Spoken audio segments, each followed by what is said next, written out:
For most of you who do not know me, my name's Lee. I'm a family doctor practicing in Southwest Florida since 2002. And in 2009, we had an epiphany of how to run a better practice.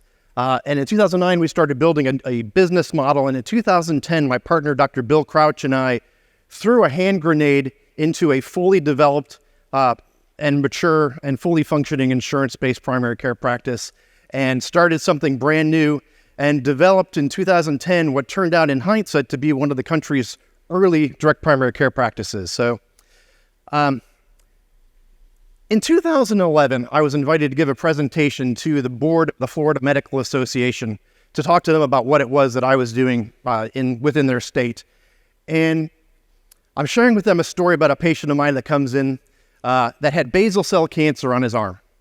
And this patient had no insurance, so the patient went to the dermatologist, and the dermatologist's practice said, well, that's $5,000 to do Mohs surgery payable up front if you'd like to have that basal cell cancer treated. I had already biopsied it in my office, so we knew the diagnosis. So the patient comes back to me and says, Doc, I guess I'm just going to die of cancer. And I said, no, why don't you come on into the next room? And I went ahead and just did a wide excision of the basal cell cancer there, sent it off to the pathologist, charged the patient $35 to give to the pathologist to tell us that we got the margins and the margins were clear. So I'm telling this story to the board of the Florida Medical Association, and I can see one person back there, face getting beat red. And when I was finished, it turned out he was a plastic surgeon, and he was pissed. And he said, if you continue to tell this story, you're going to destabilize the entire healthcare industry. So that story has nothing to do with my talk, but I tell it everywhere I go.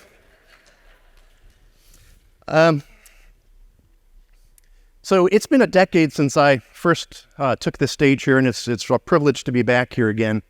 In that 10 years since I first stepped out here, through the work of Docs for Patient Care Foundation, of which I'm the volunteer president of, we've had 1,500 physicians come through our direct primary care nuts and bolts training program. Many of the physicians in this room have been faculty in that, and so I can't thank you all enough for helping train the next generation of direct primary care doctors. But to put that in perspective, that is equivalent to 250 primary care family medicine residency classes. That's how many physicians we have trained in the direct primary care model. So we're excited to see the model continue to go and to propagate. So this was my life before I threw the hand grenade in my practice. So Epiphany is a strange name. That is the name of my practice, is Epiphany Health. Epiphany is a very strange name for a healthcare company, but the epiphany was, why are we insuring primary care? Why are we putting so many obstacles and barriers between doctors and patients? And then we get disappointed that it's so cumbersome, so confusing. Filing a claim for every single touch between a doctor and a patient is absurd. So insurance basically makes primary care complicated. Insurance makes something that's simple very complex. That last picture was a toothbrushing machine by Rube Goldberg. But when we strip out all the noise, we get a very simple relationship between the doctor and the patient, which many of us have been talking about. So again, 10 years ago when I was on the stage, I would spend 30 minutes just to explain the concept of direct primary care, whereas almost every speaker yesterday were singing the praises of direct primary care and incorporating into it. Today, I'd like to sort of share a little bit of story background and some of the data now that we have over a decade of doing this. So our price is $85 a month for adults, $30 a month for one child, and $15 a month for each additional child. After that, we do not charge anything for any service in our office. No copays, no deductibles. We don't file claims. We don't work with any insurance companies whatsoever. We are opted out of Medicare. And so I show this slide for two particular reasons. Number one, the first time I gave this presentation to a group, it was 2012 nationally. It was in Washington, D.C. It was a group of doctors. And when I finished the presentation, a doctor raised his hand and said, well, you're charging $83 a month, which we were charging at the time. He said, what happens if a doctor sets up to you and charges $40 a month? And so my response was, that's an excellent question, but if the first question out of the audience is, what are we going to do when we bring down the cost of healthcare? We must have struck a nerve because nobody has ever asked that question in the United States before. But I said, we're going to have to compete on price and quality, and we're going to have to compete on price and quality as determined by the consumer of those services, which is the patient. And either I'm going to have to provide a better service or some measurable value to that patient to justify my prices, or I'm going to have to lower them, or I'm going to lose them to the doctor down the street. And we will then determine what is an appropriate and fair price for that service. So the second reason I show you this slide is this is the price of our service in the entire time that we've been open, and basically we are still charging the same price that we were 14 years ago. And in fact, the patients that signed up for our practice on day number 1 are paying to the penny exactly the same 14 years later. That's the skyrocketing cost of healthcare, by the way. We've all heard the skyrocketing cost of healthcare. So what we did was when we flipped the switch on this practice, we saw uninsured patients come to us from all over the state of Florida. We suddenly had a problem where we had to find affordable access to labs, affordable access to imaging services, of physical therapy, specialists. It forced us to create a cash-based network of services. And it turns out in almost every case, the prices we were getting were cheaper than the co-pays for the patients with insurance, which was mind-blowing to me. So I showed this picture. This is an actual hospital bill of a patient of mine. If you've seen my presentations, you've seen this slide for a long time. So if you know the answer, don't shout it out. So this patient went to the emergency room for abdominal pain. Now, because I have access, because I'm not chasing all these dollar signs of coding and billing and prior authorizations and step edits, and I'm getting chest pains just thinking about it, I have more time to get people into the office real time. I can see them. I can do stat labs. I can do stat imaging. So if we take that bill and we itemize it down, that hospital charged $20,000 for this ER visit. So if instead of that patient going to the emergency room, if they used our cash prices that we got, our cash CT scans, our cash labs, all of our cash services, this is a very educated room on what prices should be. What could that price be? Just throw out a number, just shout it out. $2,000. Our patients pay $301.29 for those same services.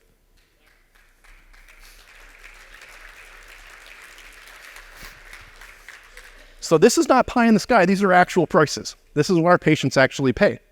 Okay, these are not made up figures. This is not a hypothetical. Now, I do not run an intensive care unit. I am not staffing a 24-hour emergency room. I don't have an entire team of contract nurses and labor that I'm paying for. But this is what it could cost. Okay. By the way, I gave this talk in South Carolina a few months ago, and the person that came up right after me was the vice president of Blue Cross of South Carolina. And it wasn't really fair, but he came up after me and he kept mentioning my name and talking about, well, what Dr. Gross did and what Dr. Gross did. And Keith Smith was sitting next to me. He leaned over, he goes, if he mentions your name one more time, I think you're on his board. So the doctor in the upper left-hand corner is Dr. Elena George. She's an ear, nose, and throat surgeon in Atlanta, Georgia, who does mission work down in Antigua, down in the Caribbean.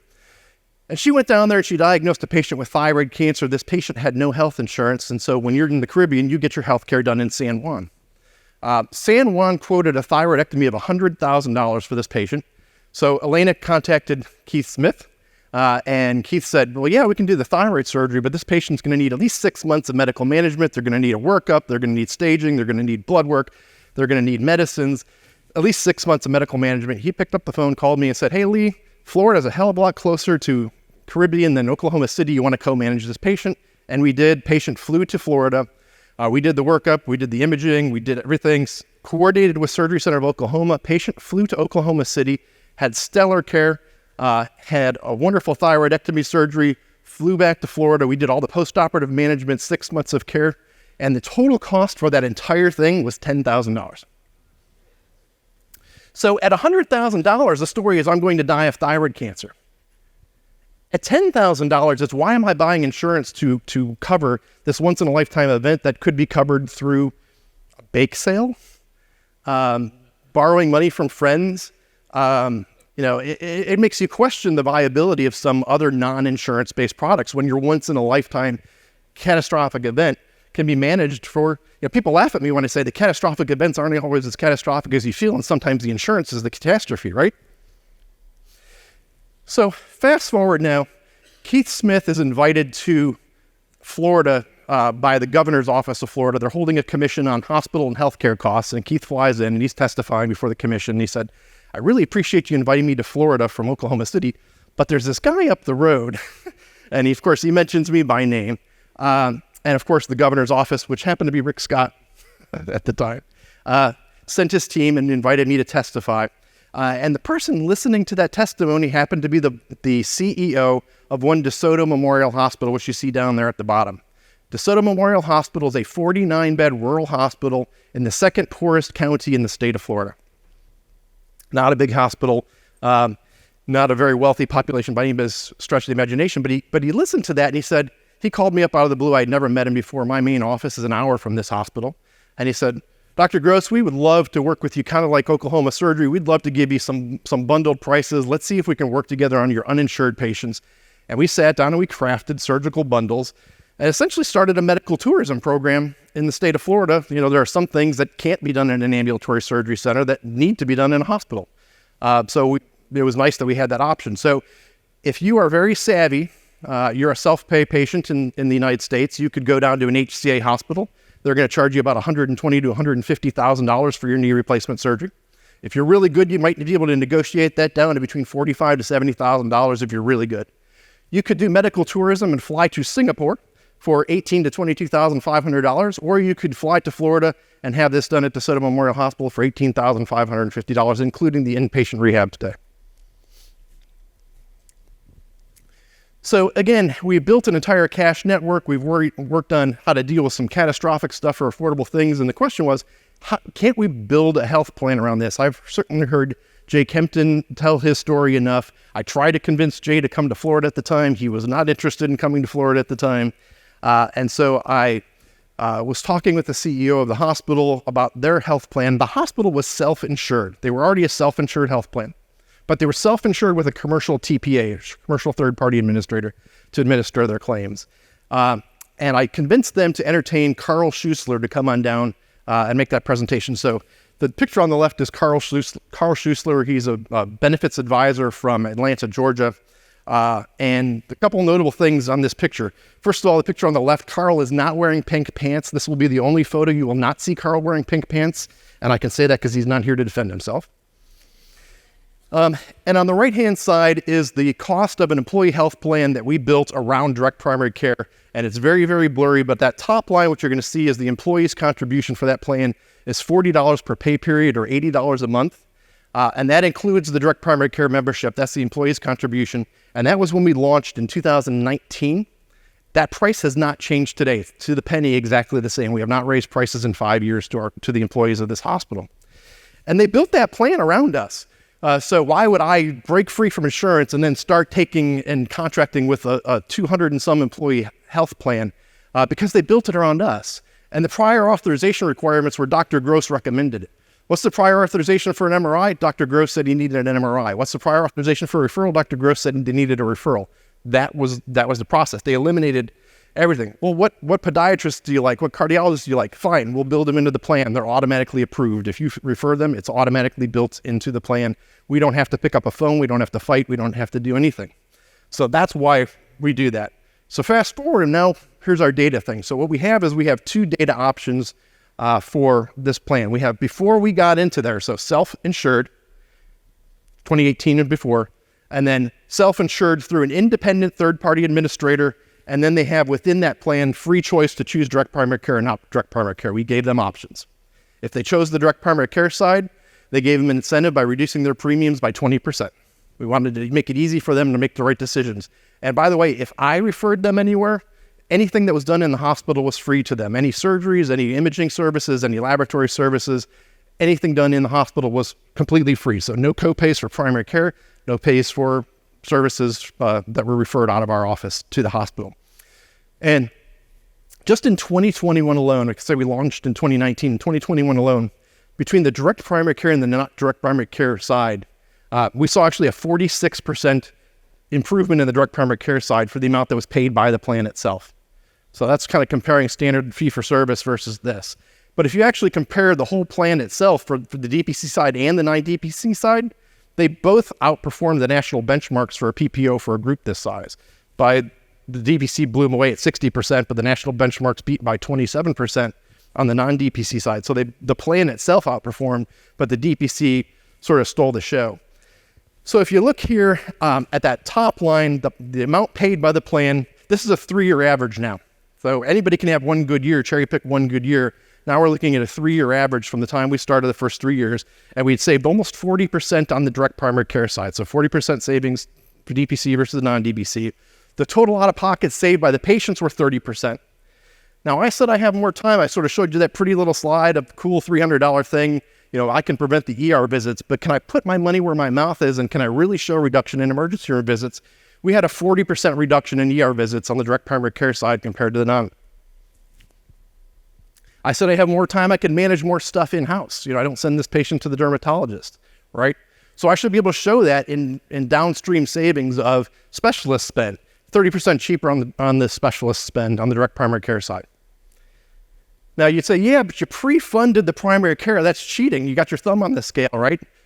So if you built in the primary care costs, then it actually gets more expensive. Well, actually, no, it was the opposite. The thing about fee-for-service primary care is they're very efficient at extracting a fee-for-service. Every level 3 visit should become a level 4 visit. Every 4 should become a level 5. The electronic health register, I'll call it a register. Electronic health record is a cash register, and the patient is an ATM to extract money from the insurance company, which is in this case the employer, which in case is taking money out of the employee's pockets. It was actually more expensive for the primary care on the fee-for-service side than prepaying for it on the direct primary care side in this series of patients. Say, well, the reason you were cheaper is you had a healthier population. You cherry-picked the easy people, but all the sick people, they wanted to stay with their doctor, right? Actually, we had 21% more chronic disease in the direct primary care group, so we had a sicker population. And when you compare them to the national benchmarks, we had actually more patients that are with chronic disease than the national benchmarks for a similar patient size. We had more cancer, we had more coronary disease, we had more endocrine diseases. So this was not a healthy population by any stretch of the imagination that we saw these savings in. So if you look at these savings now, on the diabetes side, the direct primary care side, we were managing diabetes for 82% less than the national benchmarks for managing diabetes. How is that possible that you could be 82% less than the national average? Well, it takes 3 minutes to write a prescription that costs $1,000 a month, but it takes 30 minutes to not write a prescription that costs $1,000 a month. With frequent touches, frequent repeats, bringing the patient back in the office, frequent follow-ups, frequent phone calls, constant reinforcement, it's a lot of work to keep somebody off a medication that will cost this plan $12,000 a year with multiple patients. So it also takes a lot of work and effort to get these patients off of polypharmacy. We have the time to do that. So we're seeing savings across the board. I already talked about dermatology. We won't beat the dermatologists up because it's not a warfare against the derms. So one of the ways that we're able to see some of these savings is we talked about steerage over the last couple days. So if you look at the direct primary care side, if you look at the numbers in the blue, those are domestic spend. That's money spent by the hospital, the employer, to the hospital. The gray is foreign spend, the money spent by the hospital to somewhere else. So when we actually took over the plan, the majority of the money was spent by the hospital somewhere else. But when you came into the direct primary care side, 85% of the hospital money was spent by the hospital to the hospital because we were steering the care to the hospital. Again, it was free to the employee. So we were able to structure it in a way we got them to make the decisions that we wanted them to make. So again, while we showed savings, the hospital actually realized even bigger savings because it was out of the 85 cents spent, it was spent to the right pocket to the left pocket. The incremental cost of the hospital to add one more CBC or one more MRI is really nothing. So it really doesn't cost them that much more to provide this extra care. So let's look at what happened during the pandemic. So in 2020, 47 hospitals across the country closed. Most of them were rural hospitals. 70% of physicians during that early stages of the pandemic shut their doors or stopped in-person visits.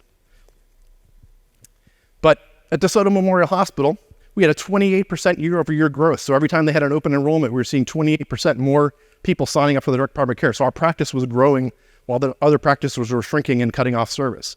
Again, we had that 20% reduction in employee premiums that we offered them initially. That was sustained, and to this day is still sustained. It's 20% cheaper for them. No premium increase, I already mentioned, in 5 years.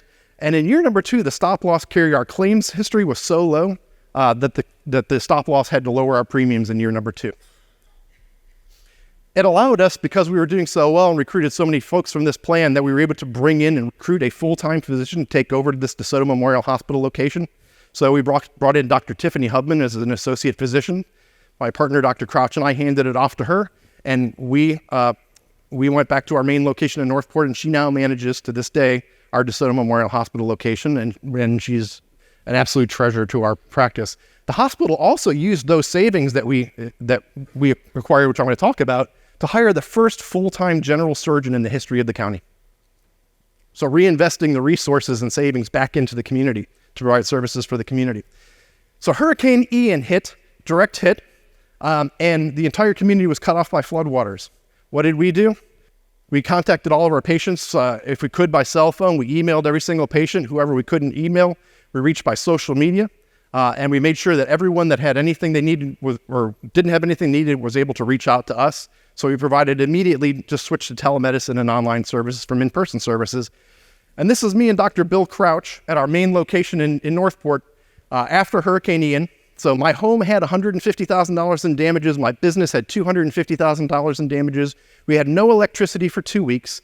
The emergency room, staffed by the not-for-tax hospital, next to my office was destroyed, so they closed.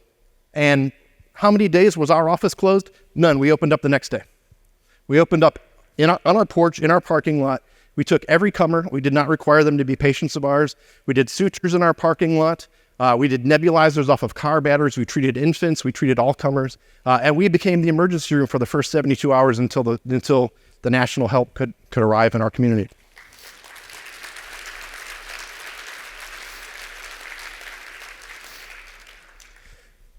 So in 2019, everybody knows what an accountable care organization is. After 5 years of losses, the rural accountable care organizations finally showed a savings benefit of $64 per beneficiary. In our first year of working with the Center Memorial Hospital, we saved $2,424 per beneficiary. It wasn't a fair fight. So when we took over the plan, the medical expense, and these numbers aren't critically important, but when we took it over, they were paying $13,852 per employee per year. The first year we took over, it went down to $4,500. The second year, it went to $5,500. Notice these prices are going up. Costs are going up. In year number 3, we're at $7,300. So in year number 3, we're still almost 50% lower than when we started. And that's assuming that starting figure wouldn't have gone up 12 to 15% per year. Okay? So a lot of people say, well, you strip down the plan. You know, the reason that you can make it so cheap is because employees can't have access. You stripped out their networks. They must be very unhappy. They can't go anywhere. But I'm going to let Hannah tell you her story, and then I'm finished. Well, the benefits that we have here at the hospital are more so focused on the employees. The latter part of August, I had a concern regarding my neck, and I went in to see my primary care. Listened to my concerns, and he recommended certain protocols. It was my choice of what I wanted to do. You would think with the specialist, the appointments are so far out. Within maybe 3 weeks from seeing my primary care, having my test done, getting my results, finding out that I needed to have a biopsy done. Biopsy comes back, positive for cancer on the left side, and a week later, I was headed into surgery. As of today, all is well. I have gone through the process, an estimated cost of $42,000. What did I pay? Absolutely nothing. So before, I was paying all that money on my premium, and I never used the plan because I was reluctant. Because I have this copay, I'm going to have this deductible. We don't have those issues. Every concern I've had since day one of this plan, I have addressed and have taken care of this year. And I've paid absolutely nothing out of pocket. And we deserve that. I know I do. Thank you very much. It's been a pleasure.